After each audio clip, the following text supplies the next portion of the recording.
I wonder how many of you did not watch the recent presidential debate back on Tuesday night.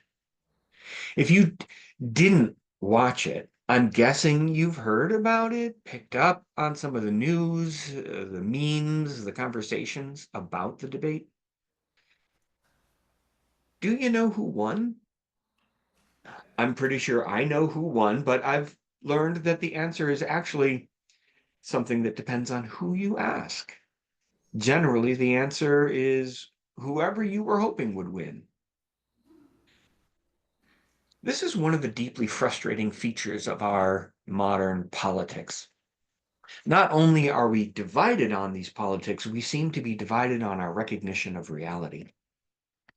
As a side note, I will notice that what we witnessed last Tuesday, while billed as a debate, was not, in fact, a debate. It was entertainment. A real debate has rules and judges, and the candidates would actually debate their policy differences with facts and reason and evidence, but that's not what happens in what we call presidential debates now. All of which simply is more fuel for the division among us politically. I keep hearing that the presidential race is tight. It could go either way. The point spread is easily within the margin of error for standard polling.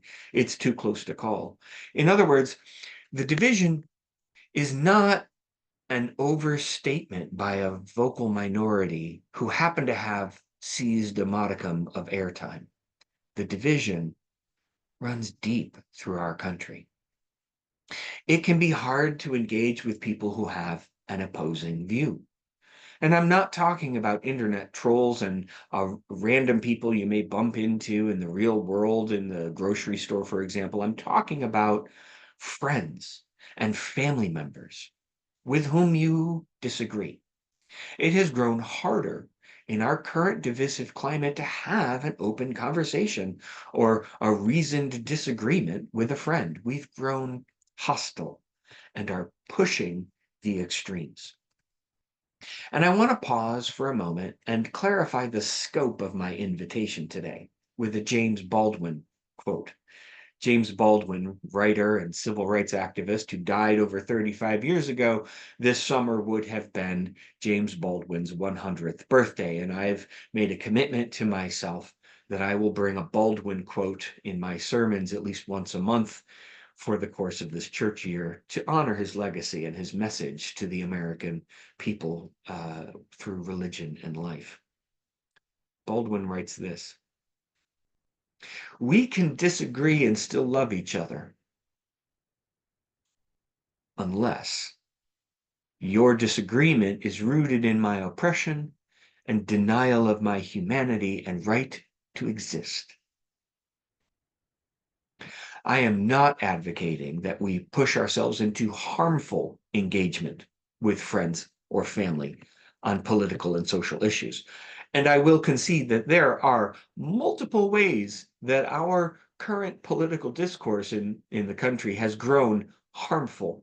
There is violence and the threat of violence against women, against LGBTQ plus community, particularly our trans siblings, against school children through gun violence, against Haitian immigrants in Springfield, Ohio, indeed against all the citizens in Springfield, Ohio at this point, all due to disagreement rooted in someone's oppression and denial of their humanity and right to exist. So when I encourage you to engage with your friends and family across the political divide, I do not want you to miss this caveat that if there is harm against you in so doing, don't. And our political divisiveness is a big problem. Interestingly, it's also perhaps a path toward a solution. Historian Catherine Schultz suggests our division is not the root of the problem, merely the context. She writes, the United States only stabilized as a nation when it gave up the dream of being a one-party utopia and accepted the existence of political opposition as crucial to maintaining democracy. Her point being that different political perspectives are crucial for our country's stability. That's why freedom of speech is such a key feature to democracy. We need to engage across our differences in our common spaces, particularly in the political arena, so that the best ideas can have a chance to rise and we can continue to move forward together. But the version of political engagement being called for here is not what we're doing anymore. We've stopped meeting each other, stopped listening to different viewpoints. We've grown stuck in our conceptions and misconceptions with no way of uncovering the differences between them. It is a problem, but it's not a new problem. A Bill Bishop book from 15 years back talks about this. His book, The Big Sort, is focused on a longitudinal study of census data and election result data at the county level spanning 5 decades. And the major finding of this study was that for the past half century, Americans have been sorting themselves into homogeneous geographies. In the 1950s, the book states, people with college degrees, for example, were rather evenly distributed across the United States. Nowadays, college-educated people are disproportionately concentrated in major cities like Berkeley, California, Cambridge, Massachusetts, and similar places along the East and West Coast. In these communities, people tend to be more interested in politics and less likely to attend church. They tend to listen to National Public Radio, vote Democrat, and own cats. People without college degrees tend to be found in places like Lubbock, Texas, Gilbert, Arizona, Lafayette, Louisiana, or Allentown, Pennsylvania. These communities tend to be less densely populated and have bigger lawns. People in these communities watch Fox News, they own guns, they volunteer and participate in clubs and churches, they vote Republican, visit relatives a lot, and own dogs. These demographical descriptions are 15 years old now, and I imagine they have shifted a bit, but I suspect the trajectory still holds.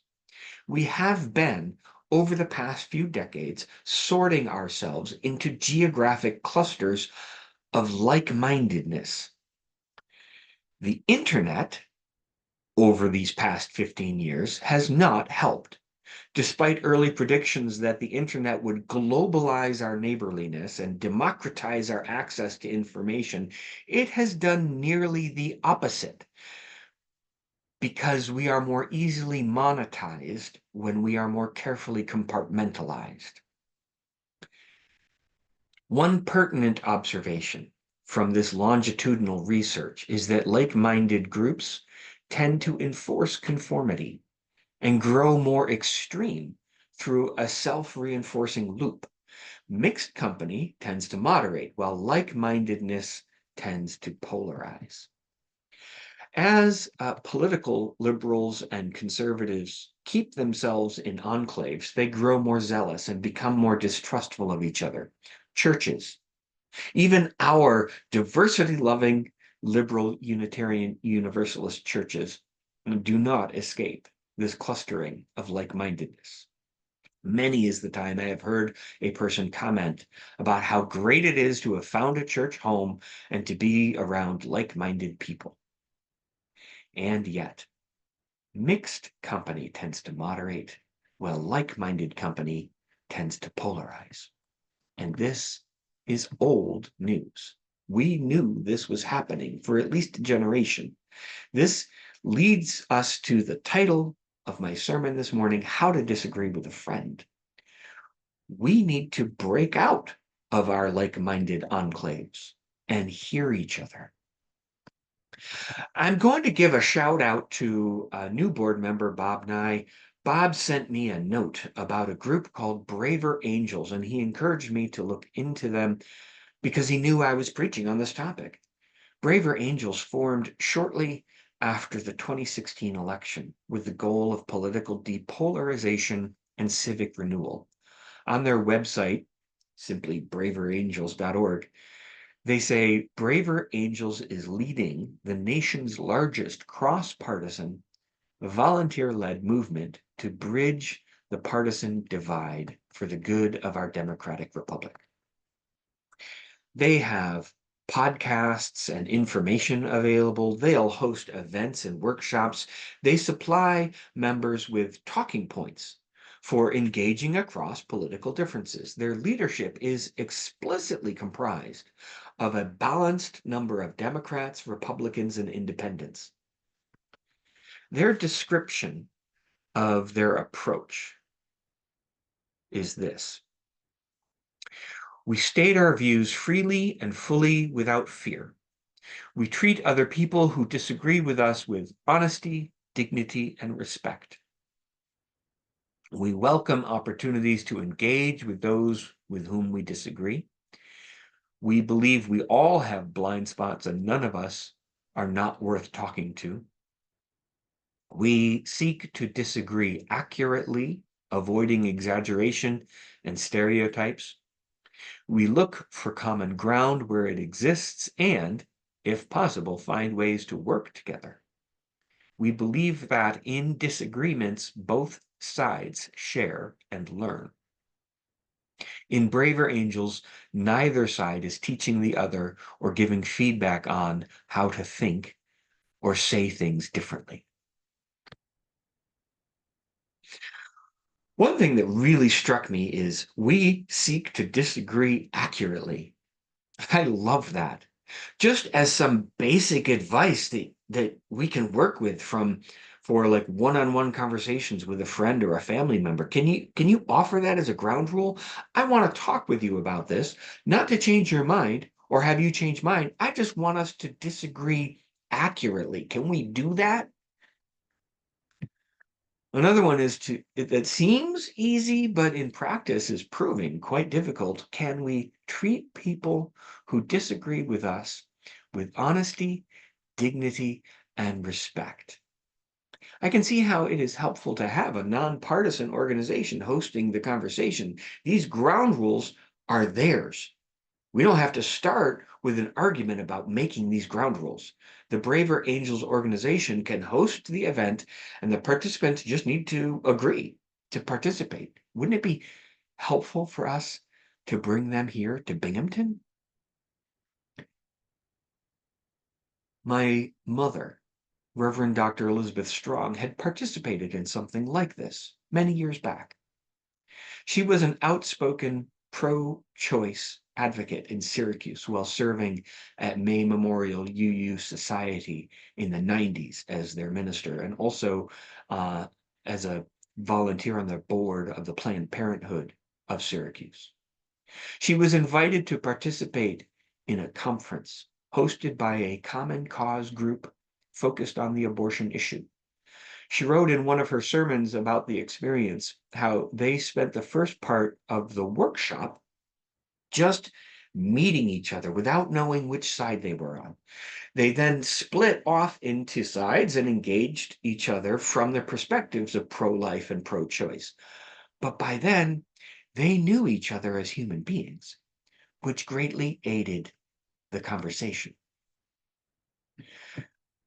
My mother wrote, "It was an amazing experience. From it, I developed a very powerful relationship with a young woman who was pro-life. We went on a radio show to share our beliefs.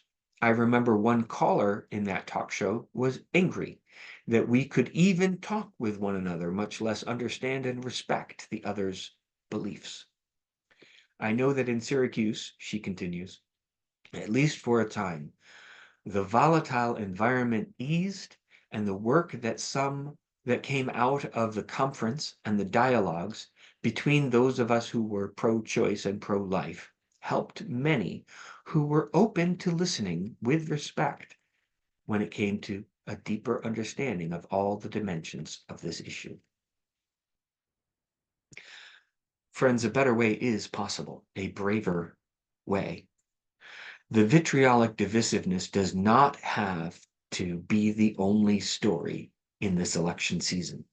We don't have to burn all of the bridges with the other half of our country's population. Actually, the other third. In 2020 election, 1/3 voted blue, almost 1/3 voted red, and 1/3 didn't vote. So maybe you can hear that as a call to encourage more voter participation, but that's a different sermon. And hear me when I say this is not a call to quietly take some abuse from someone who does not care one whit for decency or your humanity. It is a call to engage in good faith toward understanding and mutual progress. And remember, convincing us to get angry and push each other away is one of the tactics being used against us. Resist. Move a little closer. Hold each other with a little more grace. A better way is possible, but it is not found in huddling among the like-minded and bemoaning the situation. That can be personally healing and at times even necessary. But to truly move forward, we need to lean a little closer to these brave conversations. In a world without end, may it be so. Please join now in singing our closing hymn.